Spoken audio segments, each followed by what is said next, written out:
Près de 75% des Camerounais n'ont connu d'autres dirigeants que l'actuel chef de l'État, qui pourrait briguer en 2025 un 8e mandat. Dans les meetings, son visage bonhomme s'affiche sur chaque robe, chaque chemise, chaque coiffe. C'est le même depuis plus de 4 décennies, à quelques rides près. Lundi 6 novembre, Paul Biya, le président du Cameroun, fêtait ses 41 ans au sommet de l'État. Parvenu au pouvoir après la démission d'Amadou Ahidjo, le premier dirigeant camerounais après l'indépendance, l'ancien séminariste a entamé en 2018 son 7e mandat. Une longévité célébrée dans tout le pays à grand renfort de discours. À Meyomessala, fief du président situé à 170 km de Yaoundé dans la région sud, la démonstration d'affection a tenu, comme chaque année, de la grand-messe. Tout ce que la province compte de notable s'est pressé sur les gradins de la place de l'Indépendance autour du puissant ministre des Finances Louis-Paul Motaz. Lié familialement au chef de l'État, il est le neveu de sa première épouse, Jeanne Irène, il figure parmi ses dauphins supposés.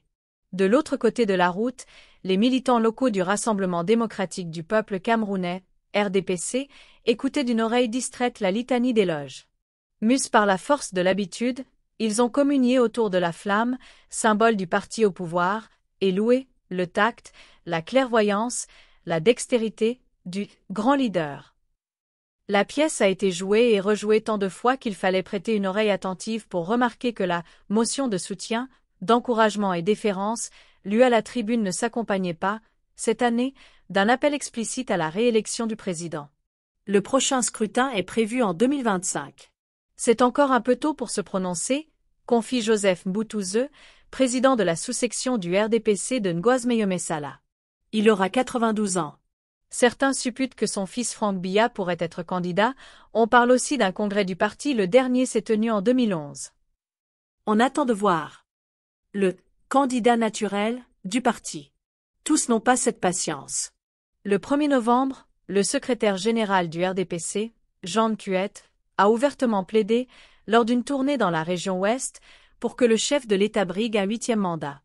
Il avait été précédé en mai par le ministre de la Santé publique Manaouda Malachi, qui s'était exprimé depuis Mokolo, dans l'extrême nord, une région frontalière du Tchad et du Nigeria où l'État est en guerre contre le groupe djihadiste Boko Haram, en faveur d'une candidature gage de stabilité et sécurité. Peu importe que près de 75% des Camerounais n'aient connu d'autres dirigeants que Paul Biya. La question ne se pose pas, elle ne doit pas se poser, il est candidat. Le Cameroun est un pays où les gens vivent jusqu'à 100 ans et sont très lucides, assure Paul Atanga Nji, le ministre de l'administration territoriale. Selon les règles du parti, le président du RDPC est en effet le candidat naturel de la formation. Mais, comme toujours, le principal intéressé ne se prononce pas. Alors qu'il avait fait, en 2022, le déplacement jusqu'à Mvomkaa, son village natal qui jouxte Meyomessala, pour suivre les festivités, Paul Biya est resté cette année à Yaoundé, la capitale.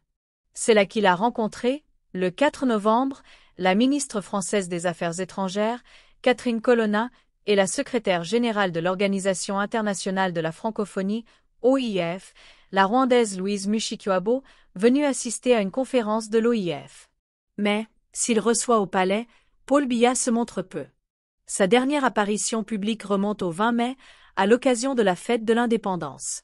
Au village ou dans son palais d'Etoudi, installé sur le flanc d'une des 7 collines qui vallonnent la capitale camerounaise, le Sphinx règne plus qu'il ne gouverne.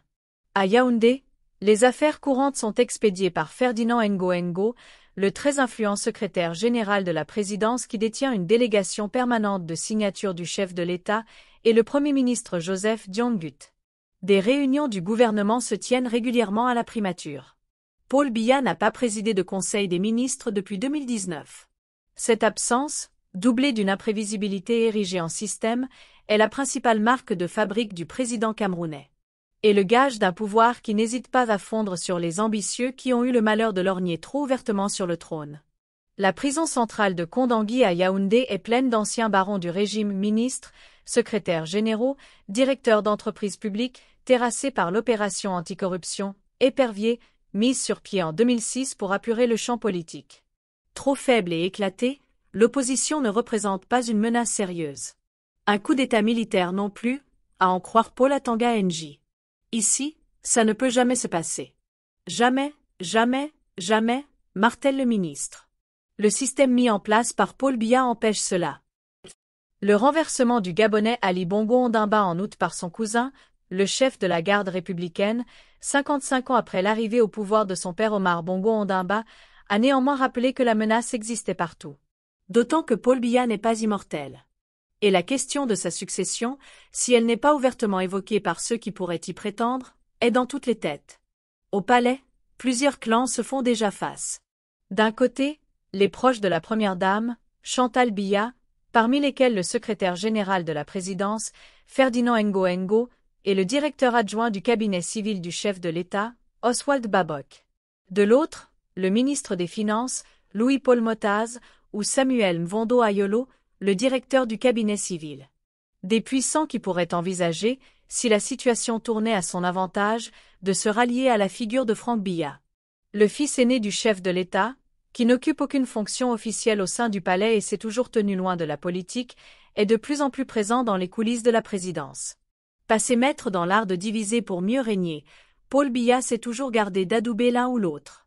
Mais, une telle bête politique a nécessairement une stratégie pour sa succession, veut croire l'économiste Dieudonné Essomba. Pour cet ancien haut fonctionnaire à la retraite devenu consultant, l'hypothèse de l'héritage dynastique n'est pas à exclure. La promotion de Franck Biya est forte, mais suffisamment discrète pour ne pas apparaître comme une compétition. Cette manière de jouer cachée, de voiler ses intentions, c'est du Biya pur, observe-t-il.